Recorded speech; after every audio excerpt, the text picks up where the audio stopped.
Hey everyone, today I'm going to teach you how to locate premium elements and images in your Canva design project. Without any further ado, let's get started. First, make sure you have your design open in Canva. Once you're in your project, direct your attention to the left side of the screen where you'll see several menu options. Click on Elements to access Canva's massive library of graphics, photos, and design assets. Now, at the top of the Elements panel, you'll notice a search box. This is where you can type in any keyword related to what you're looking for. For example, you could type flower, background, icon, or any other term that fits your design needs. Go ahead and enter your search term and Canva will instantly display a collection of relevant elements.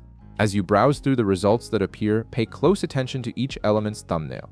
You'll notice that some images have a small crown icon displayed on them, while others don't have any marking at all. This crown is the key indicator you're looking for. If an element has that crown symbol, it's a premium element that requires a Canva Pro subscription to use. If there's no crown visible, then it's a free element available to all users regardless of their subscription level.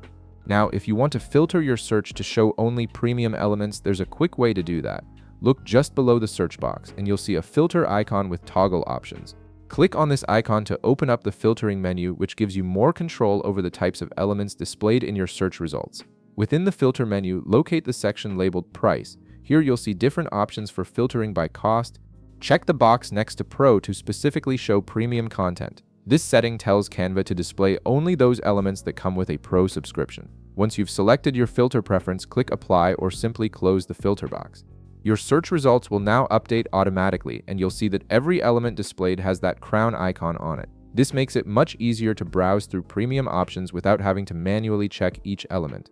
When you find a premium element you want to use, simply click on it or drag it directly into your design canvas. The element will be added to your project, and you can resize, reposition, or customize it as needed to fit your creative vision. And that's it. You've now learned how to identify and filter premium elements in Canva, giving you full control over which assets you want to work with in your designs. If this video helped you out, be sure to leave a like, subscribe, and I'll see you in the next one.